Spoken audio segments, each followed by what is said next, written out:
Bonjour ou bonsoir mes chers compatriotes. Comment allez-vous? Bien, j'espère. Je suis Koma, le grand métaux-réformiste, président fondateur de la plateforme ou de la formation politique Parti panafricain pour le droit des couples du Gabon. Et je viens à travers cet audio vous entretenir sur un thème très important. Un thème ou un sujet cher aux militants du Parti panafricain pour le droit des couples. Ce sujet n'est autre que la relativité démocratique. Je vais à travers, durant le temps qui m'est imparti, autant pour moi, vous présenter la relativité démocratique et notamment ses avantages et ses inconvénients. D'accord?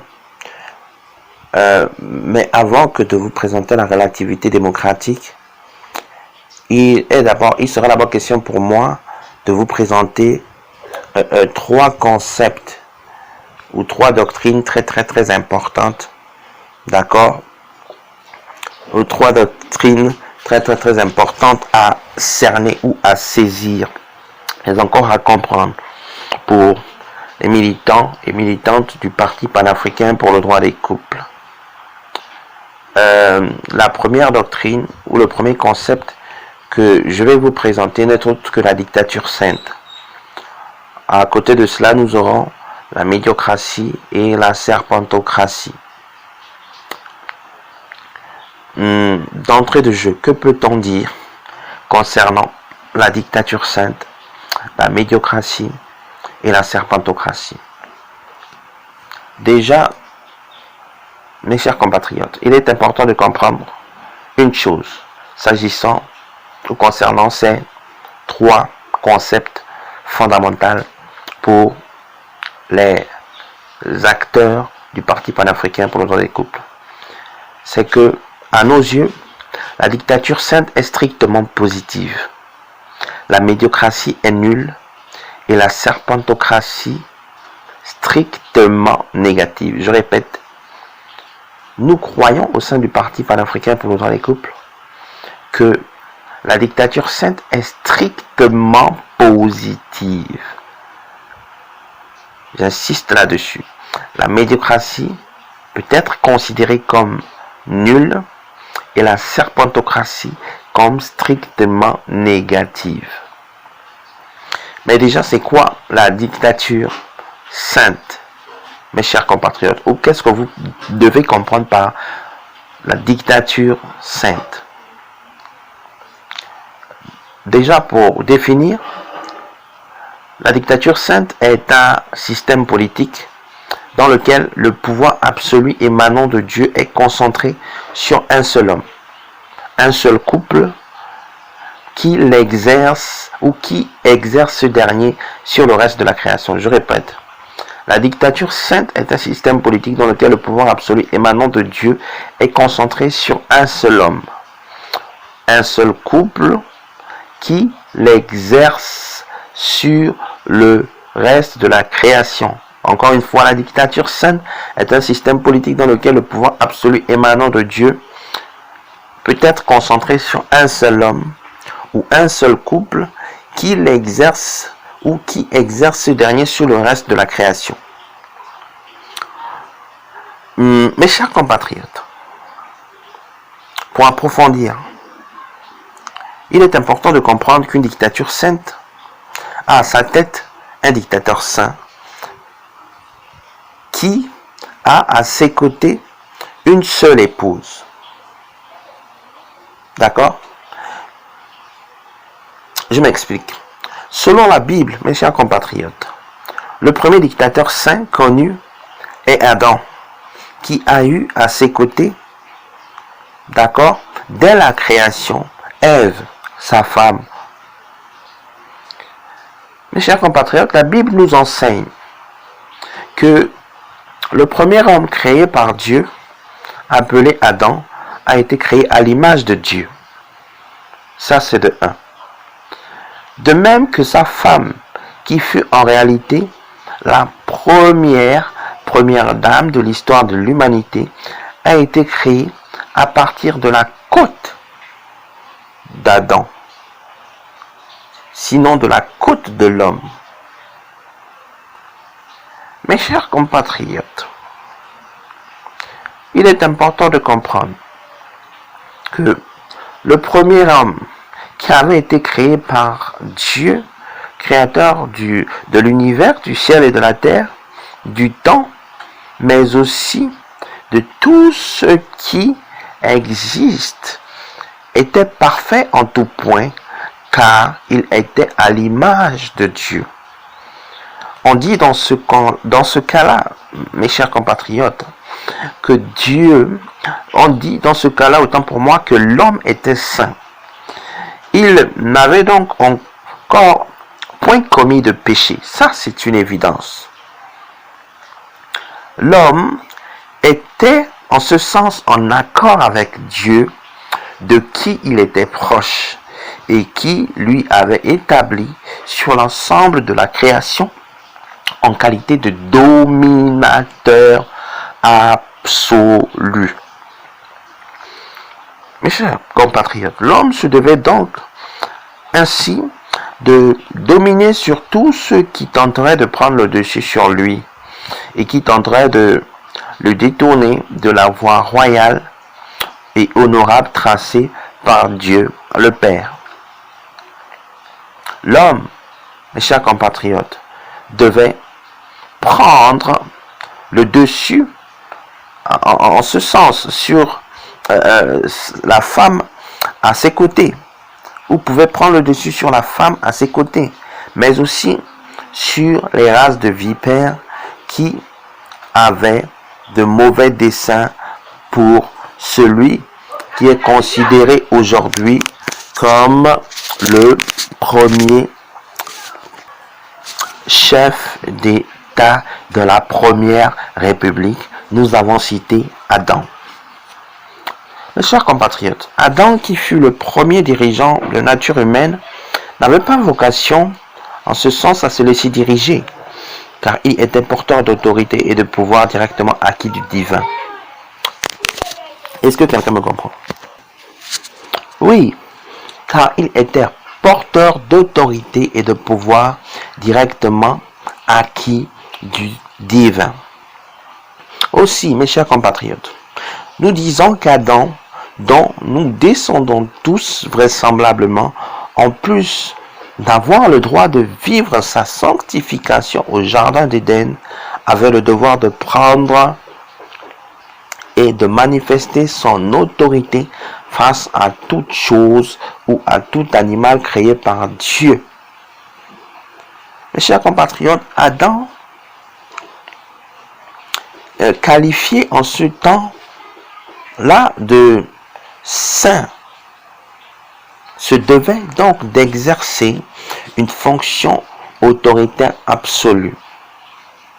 Mes chers compatriotes, le caractère saint d'Adam et sa fonction autoritaire absolue fait d'Adam le premier homme à porter le titre de dictateur saint dans une nation. Est-ce que quelqu'un me comprend? Au sein du parti panafricain pour le droit des couples, nous croyons que le pays d'Adam dans lequel il a été établi en qualité de dictateur saint, autant pour moi, peut donc légitimement être qualifié de dictature sainte. Est-ce que quelqu'un me comprend? Très bien. Mais, chers compatriotes, il est important de comprendre que dans une dictature sainte, l'homme ne marche pas toute sa vie en solitaire. Autrement dit, l'homme qui est à l'image de Dieu peut à un moment de sa vie trouver parmi une multitude, parmi plusieurs côtes, une seule qui lui correspondrait vraiment au mieux. Il s'agit donc, mes chers compatriotes, il s'agit donc de celle qui lui comblerait à merveille. On parle alors de la trouvaille d'une épouse qui l'accompagnera tout au long de sa vie, la chair de sa chair, la chair de la chair de l'homme, l'os de ses os, qui est censé porter sa semence biologique, psychologique, mais aussi spirituelle. Écoutez mes chers compatriotes, la femme qui n'était au temps d'Adam point comparable à l'homme entretenait une relation de complémentarité avec son époux. La femme, mes chers compatriotes, avait donc une certaine influence sur son mari au sein du foyer originel. Mes chers compatriotes, la femme peut donc être considérée au sein du foyer comme le premier conseiller de l'homme, qui est en réalité une conseillère intime. Mes chers compatriotes, la première conseillère portait également le titre de première dame de la première République au temps des origines de l'humanité. Je répète, la première conseillère portait également le titre de première dame de la première République au temps des origines de l'humanité. Et nous le croyons fermement au sein du Parti panafricain pour le droit des couples, qui met le couple au centre de ses politiques. Gabonais, Gabonaises, mes chers compatriotes, résidant sur le territoire national et à l'étranger, militants et militants du Parti panafricain pour le droit des couples, il est important de comprendre une chose, c'est que l'existence du poste de premier conseiller au sein d'un couple montre que le foyer n'est pas seulement symbole d'un modèle de dictature.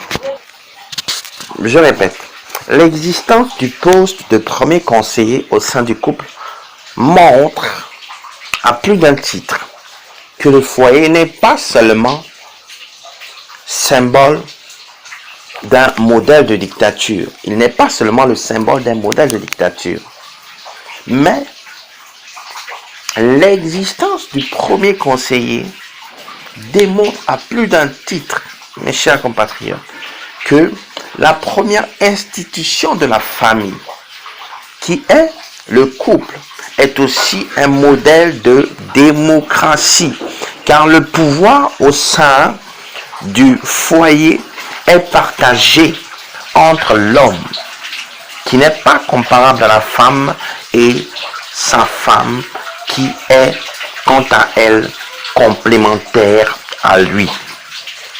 Est-ce que quelqu'un me comprend? Mais le caractère démocratique du pays d'Adam, de ce que j'appelle le pays d'Adam, se manifeste aussi par le fait que Dieu a toléré depuis la création l'existence des opposants au règne de l'homme et de la femme. Oui, mes chers compatriotes, Dieu a toléré depuis la création l'existence des opposants au règne de l'homme et de la femme. Mais il tient aussi au fait que Dieu a permis que les entités qui sont à l'image de Dieu, ou l'entité qui est à l'image de Dieu, c'est-à-dire l'homme, puisse cohabiter avec les entités qui n'ont pas été créées à l'image de Dieu et pour la gloire de Dieu. C'est le cas de l'homme et de Lucifer, mais aussi du couple humain. ou de l'humain. Humain, rappelons-le ici, qui n'est autre que la contraction phonique de l'expression homme et femme unis par la main. Oui, mes chers compatriotes. Nous savons que le principal opposant connu à l'homme et par extension à la femme est celui qui est incarné par le plus rusé de tous les animaux.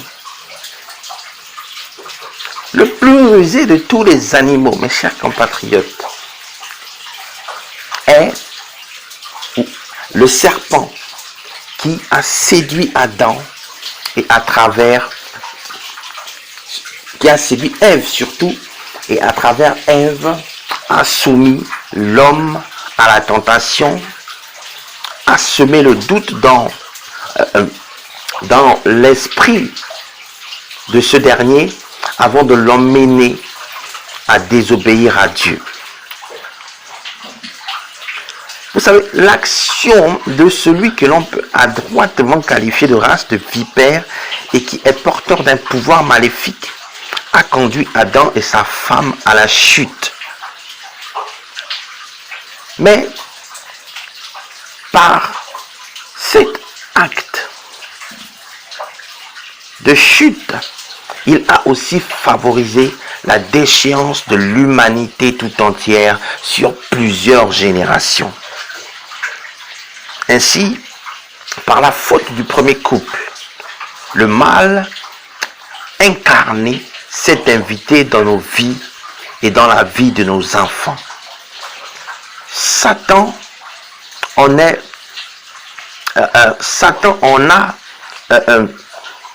incitant l'homme, autant pour moi, et la femme à manger la pomme qui, je le rappelle, symbolise la connaissance universelle.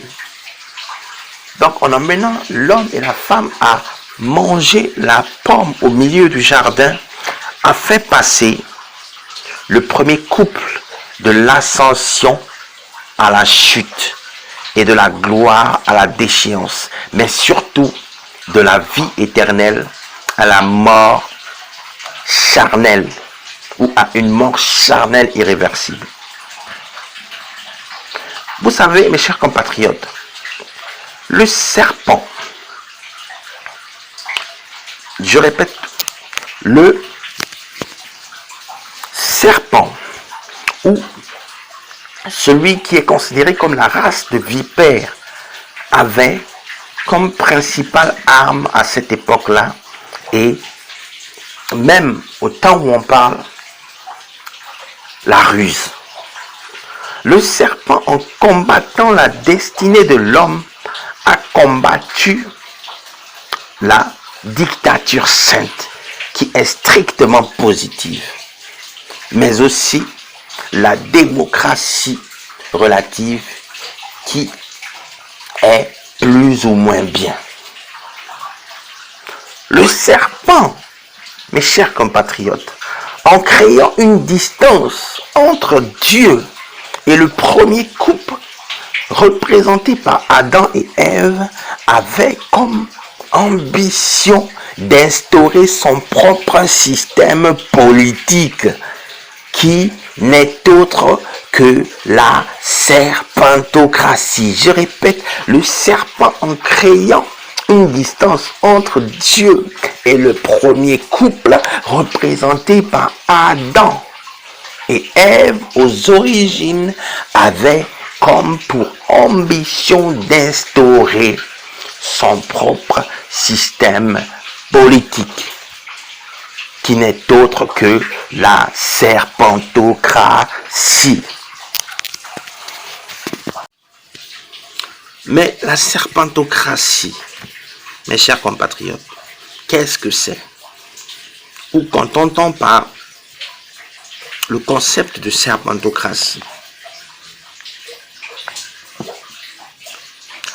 Mes chers compatriotes, la serpentocratie peut être considérée comme un système politique dans lequel le pouvoir légitime du peuple de Dieu, affilié à son royaume et appartenant à la République tout en majuscule, consacré à son service, est clairement menacé ou mis à mal par un régime politique, un groupe de personnes, de personnalités ou de personnages préalablement établis à la tête d'un État, d'une institution ou d'une organisation publique ou privée ayant autorité légale au sein de la nation durant un temps limité. Je répète, la serpentocratie est un système politique dans lequel le pouvoir légitime du peuple tout en majuscule, de Dieu affilié à son royaume et appartenant à la République tout en majuscule, consacré à son service, est clairement menacé ou mis à mal par un régime politique, un groupe de personnes, de personnalités ou de personnages préalablement établis à la tête d'un État, d'une institution ou d'une organisation publique ou privée ayant autorité légale au sein de la nation durant un temps limité. Mais quel est donc, mes chers compatriotes, le principal déterminant de la serpentocratie? Je répète, quel est donc le principal déterminant de la serpentocratie? Gabonais, Gabonaises, mes chers compatriotes, résidant sur le territoire national et à l'étranger, militants et militantes du Parti panafricain pour le droit des couples, il est important de comprendre une chose.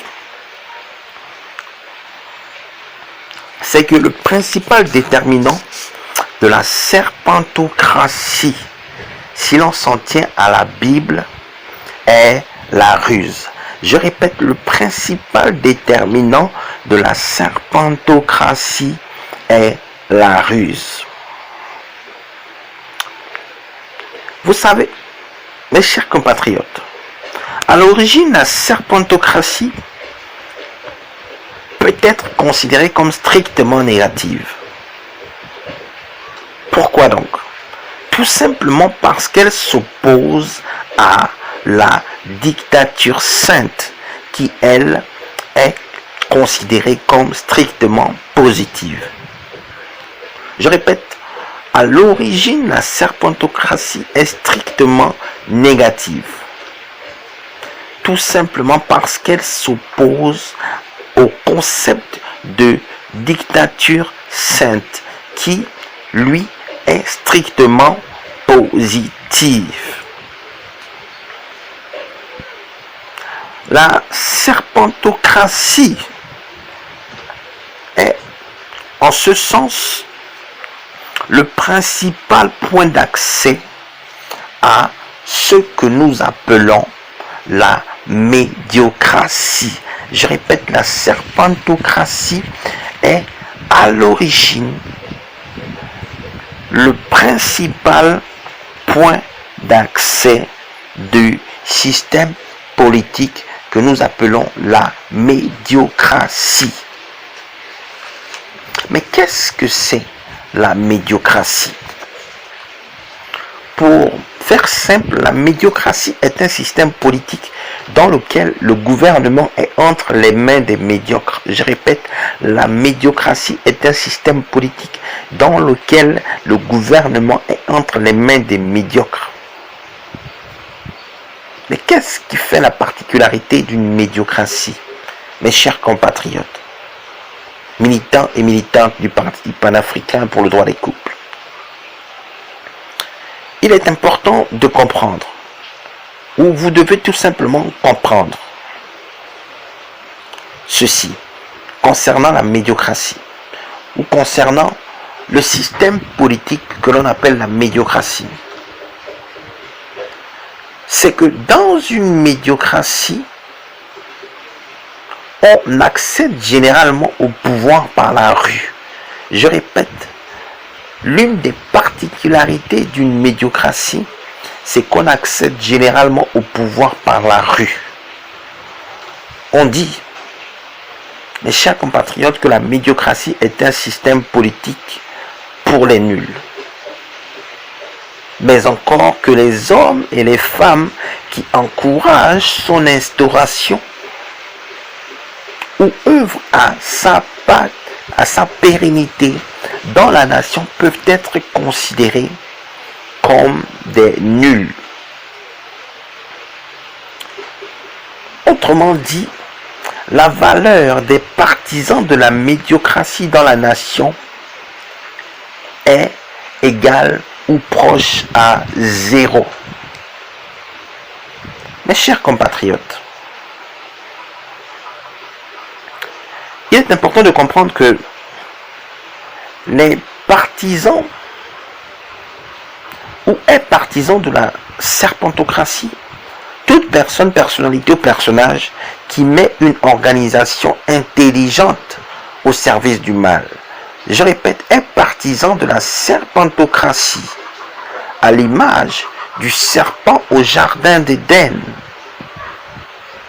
au temps des origines, ou au temps d'Adam et Ève. Toute personne, personnalité ou personnage qui met une organisation intelligente au service des forces du mal. Par contre, mes chers compatriotes, est partisan de la médiocratie, tout être, homme ou humain, qui utilise la force de la rue pour accéder au pouvoir, ou qui utilise la rue pour accéder au pouvoir. Je répète, est partisan de la médiocratie, tout être, homme ou humain qui utilise la force ou la rue pour accéder au pouvoir. Mes chers compatriotes, militants et militantes du Parti panafricain pour le droit des couples, il est important de comprendre que, ou vous devez tout simplement comprendre que la plupart des partisans de la médiocratie ont une tendance fâcheuse. C'est celle de rejeter l'ordre démocratique. Je répète, en règle générale ou de manière générale, la plupart des partisans de la médiocratie ont cette tendance-là à rejeter l'ordre démocratique, mais encore ont du mal à comprendre ou à assimiler le concept de la dictature sainte. Oui, mes chers compatriotes, en ce sens, ils sont donc sensibles au désordre et plus aptes à créer une situation de chaos dans une nation. Je répète, les partisans ou la plupart des partisans de la médiocratie sont sensibles au désordre et sont plus aptes à créer une situation de chaos ou la situation de chaos dans une nation. Est-ce que quelqu'un me comprend? Militants et militantes du Parti panafricain pour le droit des couples, il est important de comprendre que la médiocratie et la serpentocratie doivent représenter à nos yeux respectivement le pire et le mal. Quant à la démocratie et la dictature sainte, ils doivent incarner aux yeux des cadres du Parti panafricain pour le droit des couples que nous sommes, respectivement, le bien et le mieux. Je répète, la médiocratie et la serpentocratie aux yeux des membres du Parti panafricain pour le droit des couples représentent respectivement le pire et le mal. Quant à la démocratie et la dictature sainte, ils représentent respectivement le bien et le mieux. Autrement dit, mes chers militants et militantes.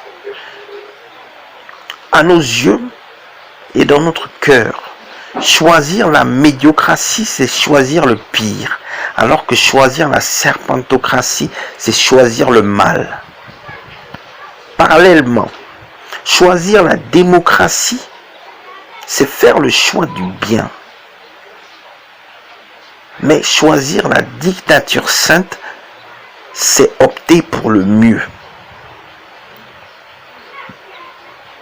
Mes chers compatriotes, passer de la serpentocratie à la médiocratie, c'est donc par conséquent passer du mal au pire. Je répète, passer de la serpentocratie à la médiocratie, c'est passer du mal au pire. Alors que passer de la démocratie à la dictature sainte, c'est passer du bien au mieux.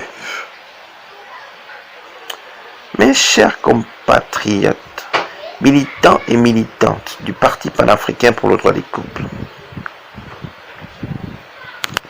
cela pourrait donc nous laisser penser que le système démocratique à l'origine est plus apte à nous élever vers Dieu le Père, qui instaura la première dictature sainte. Par contre, que la médiocratie, elle, est plus en train à nous maintenir dans le monde des ténèbres de génération en génération. C'est pourquoi, mes chers compatriotes, militants et militantes du Parti panafricain pour le droit des couples, nous ne devons pas nous faire des défenseurs de la médiocratie, qui est en réalité pire que la serpentocratie, qui elle incarne le mal dans le sens strict du terme. Est-ce que quelqu'un me comprend? Mes chers militants et militantes du Parti panafricain pour le droit des couples, vous devez comprendre une chose, c'est que la médiocratie ne nous permet pas d'atteindre honorablement l'excellence. Je répète, en qualité de membre du Parti panafricain pour le droit des couples, vous devez comprendre que la médiocratie ne nous permet pas d'atteindre honorablement l'excellence. Elle nous pousse à faire usage de la force de manière excessive ou abusive. Ça, c'est une réalité. Je répète, la médiocratie ne nous permet pas d'atteindre honorablement l'excellence, car elle nous pousse à faire usage de la force de manière excessive ou abusive. Vous savez, mes chers compatriotes, militants et militants du Parti panafricain pour le droit des couples, vous devez comprendre une chose, c'est que le plus souvent, une personne médiocre, donc un partisan potentiel de la médiocratie, ne pense pas avec sa tête, mais avec ses bras ou ses pieds. On peut donc penser qu'elle agit selon la chair et non selon l'esprit. Elle n'est donc point un homme ou une femme d'esprit. En plus, les hommes et les femmes médiocres sont souvent dépourvus d'intelligence, mais surtout dans la majorité des cas de discernement. Ils ou elles, autant pour moi, ont donc tendance à naviguer à vue dans leur environnement. Ce qui signifie, mes chers compatriotes, qu'ils n'ont pas ou ont très peu d'instruments intellectuels ou spirituels de navigation.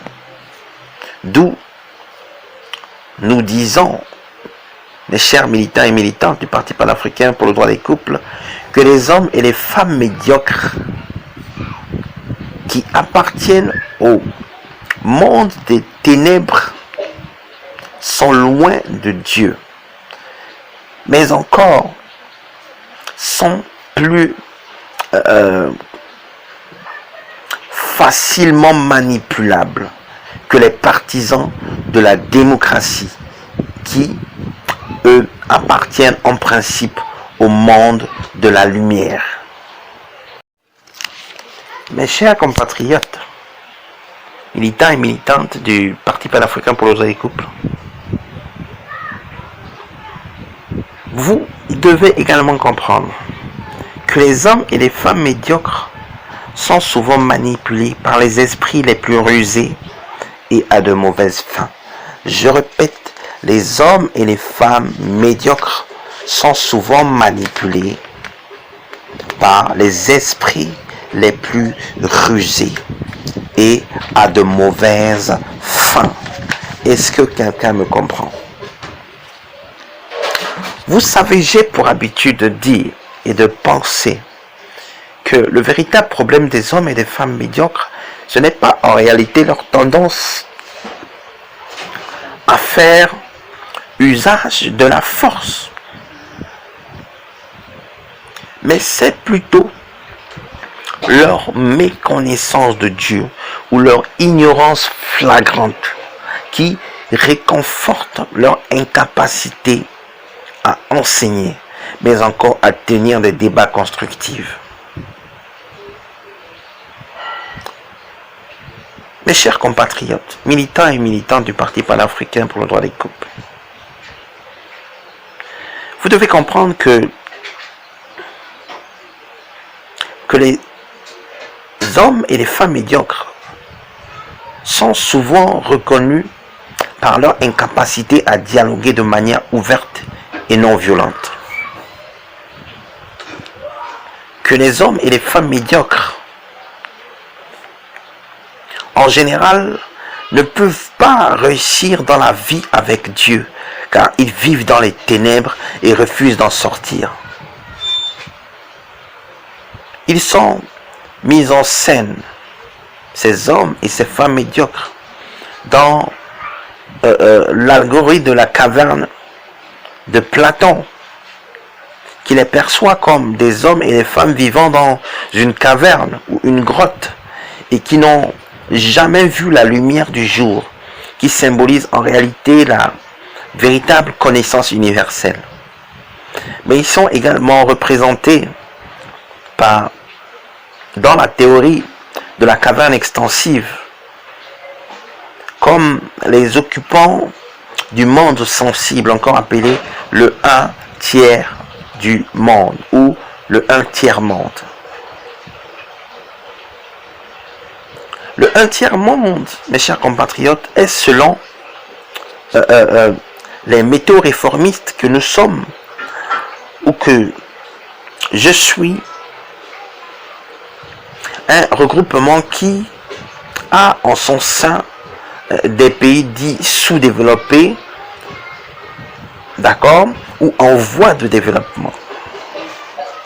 Il est important de comprendre que le concept de sous-développement abordé par ce courant de pensée ou par le courant de pensée métaux-réformiste fait ici allusion à ce qu'on pourrait appeler un développement souterrain,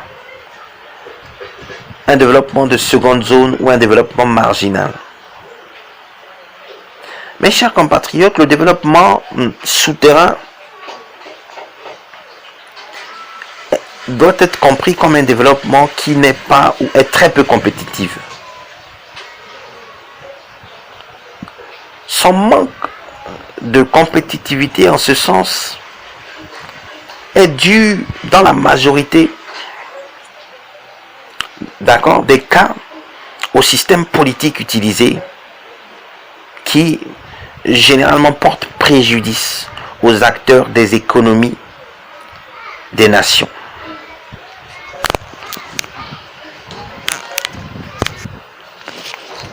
Mes chers compatriotes, militants et militantes du Parti panafricain pour le droit des couples,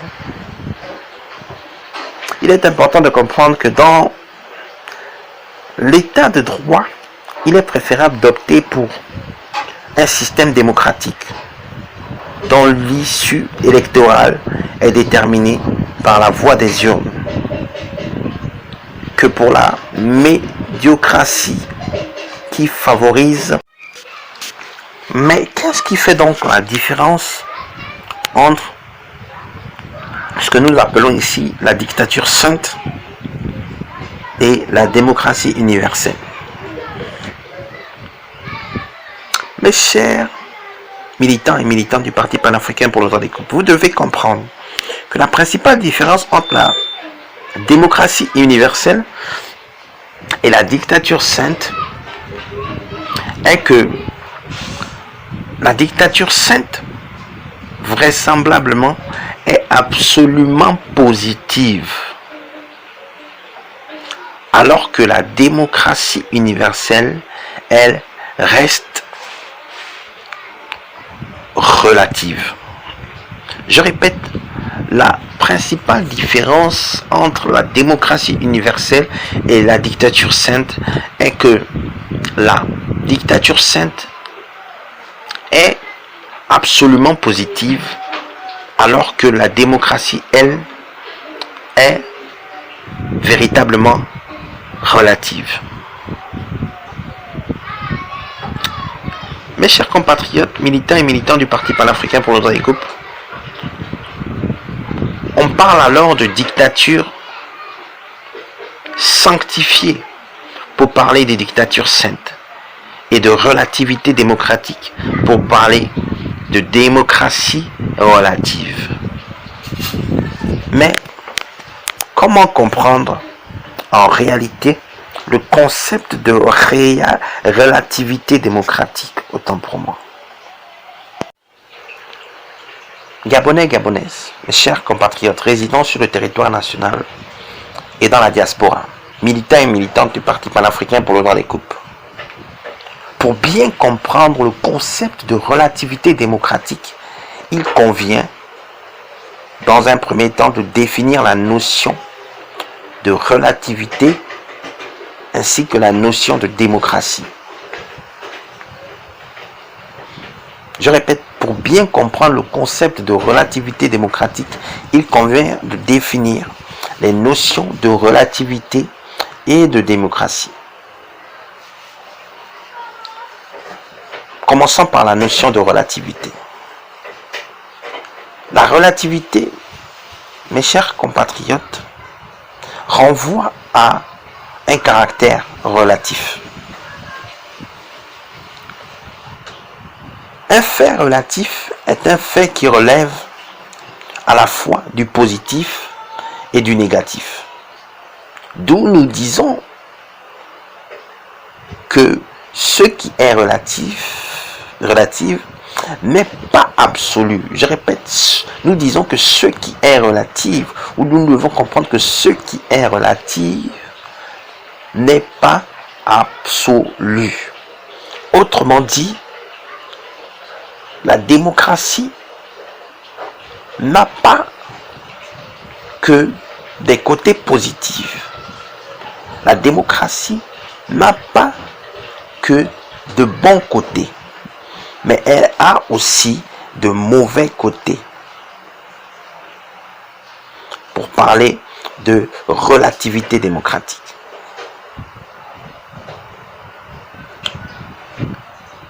Mais comment définir la démocratie? La démocratie, selon le dictionnaire, vient du grec ancien démocratie,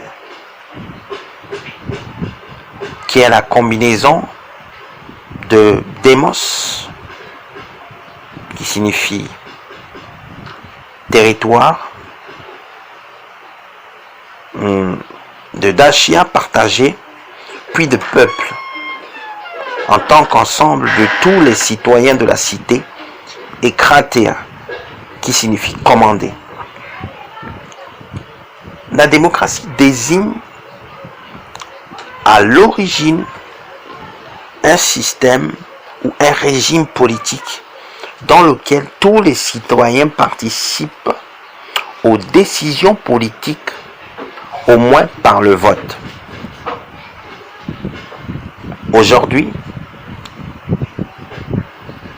l'expression démocratie désigne tout système politique dans lequel le peuple est souverain. Par extension, la démocratie peut aussi qualifier une forme de société, la manière de se gouverner qu'adopte une organisation ou encore un système de valeurs. Mais quels sont donc les déterminants ou les principaux déterminants de la démocratie? Mes chers compatriotes, vous devez comprendre que la démocratie a deux principaux déterminants, à savoir, premièrement, l'existence de l'état de droit et deuxièmement, l'élection des représentants, le plus souvent au suffrage universel direct, avec le principe de un citoyen est égal à une voix. Je répète, la démocratie a deux principaux déterminants ou deux principes fondamentaux qui sont premièrement l'existence de l'état de droit et deuxièmement l'élection des représentants au suffrage universel direct avec le principe de un citoyen est égal à une voix. Principe qui est aussi formulé sous l'expression de égalité politique. Mais que dire de la démocratie du mal ou de la démocratie négationniste? Il est important de comprendre, vous devez tout simplement retenir que la démocratie négationniste ou la démocratie du mal est la démocratie qui est source de guerre, de problèmes ou une démocratie qui est contre-productive. Je répète, la démocratie du mal ou la démocratie négationniste est la démocratie qui est source de guerre, de problèmes ou contre-productive. Mais à quel moment la démocratie est-elle source de guerre? Ou à quel moment la démocratie peut être source de problèmes? Mais encore, à quel moment la démocratie peut être considérée comme contre-productive? Mais, chers compatriotes, militants et militants du Parti panafricain pour le Mozambique, vous devez comprendre une chose. C'est que la démocratie peut être considérée comme source de conflits ou de guerre lorsqu'elle est premièrement rejetée ou ignorée par des citoyens. Deuxièmement, lorsqu'elle est occultée par une crise. Et troisièmement, lorsqu'elle ne contribue pas à changer positivement les mentalités. Je répète, la démocratie peut être considérée comme source de conflits potentiels ou de guerre ou encore d'affrontements entre individus ou entre une communauté lorsqu'elle est premièrement rejetée ou ignorée par les citoyens, par des citoyens ou par la majorité des citoyens. Deuxièmement, lorsqu'elle est occultée par une crise qui frappe la nation ou qui frappe les individus au sein d'une nation. Et troisièmement, lorsqu'elle ne contribue pas à changer positivement les mentalités des populations d'une nation, les mentalités des populations de la République, les mentalités des populations du royaume de Dieu. Mes chers compatriotes, ça c'était pour la démocratie, source de conflits et de guerre. Mais vous devez également comprendre que la démocratie peut être source de problèmes. Notamment lorsque son absence ou sa suspension dans la nation constitue un problème pour les populations ou pour les individus au sein de cette nation, mais encore au-delà ou dans la diaspora.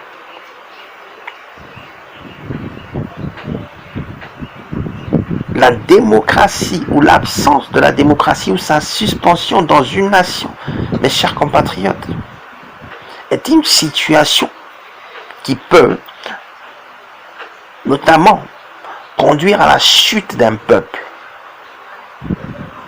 Peuple ici, tout en majuscule, qui est, rappelons-le, selon les méthodes réformistes, la contraction de pour des enseignements uniformes, populaires, libres et élitistes dans la société. Mais son absence ou sa suspension, ou l'absence ou la suspension de la démocratie dans une nation peut constituer un problème lorsque cet état des faits conduit à la déchéance progressive ou systématique de la société. Je répète, l'absence ou la suspension de la démocratie dans une nation peut constituer un problème lorsque son établissement conduit à la déchéance progressive ou totale de la société. Mais l'absence ou la suspension de la démocratie dans une nation peut également constituer un problème lorsque cette disposition favorise ou peut favoriser le déclin d'une civilisation. Mais que dire de la contre-productivité démocratique ou du fait que la démocratie du mal ou négationniste est une source de contre-productivité. Il est important de comprendre, aux militants et militantes, vous devez tout simplement comprendre que les pratiques antidémocratiques sont considérées contre-productives dans une nation lorsque elles sont en cours le non-respect du droit démocratique, le refus du droit démocratique ou le manque de la culture démocratique. Je répète, la démocratie du mal ou négationniste est contre-productive lorsque les pratiques antidémocratiques sont contre-productives.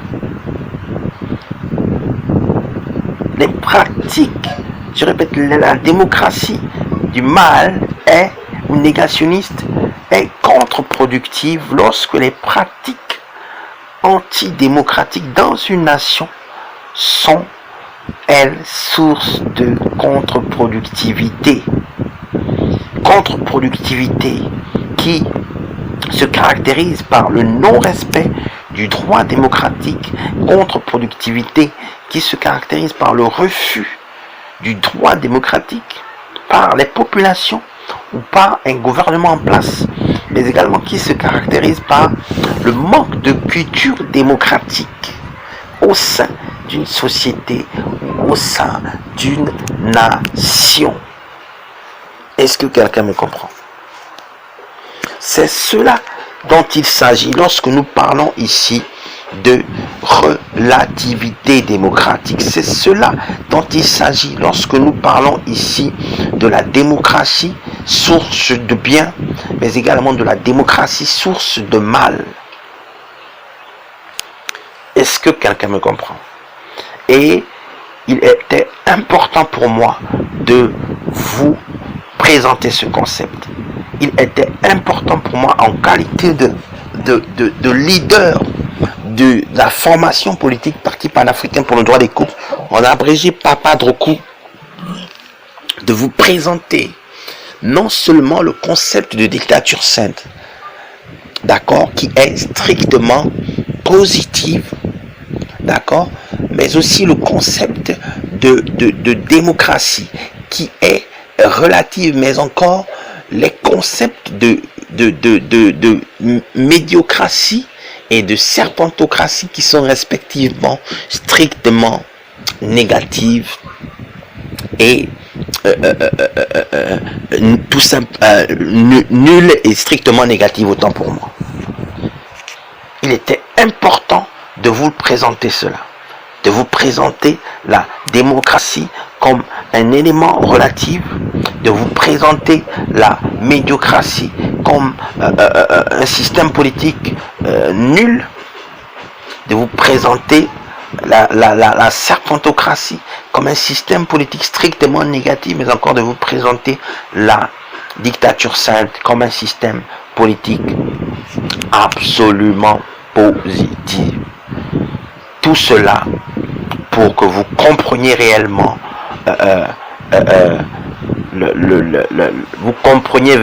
vous arrivez réellement à saisir la vision de notre formation politique et que vous vous sentez d'autant plus à l'aise au sein de cette dernière.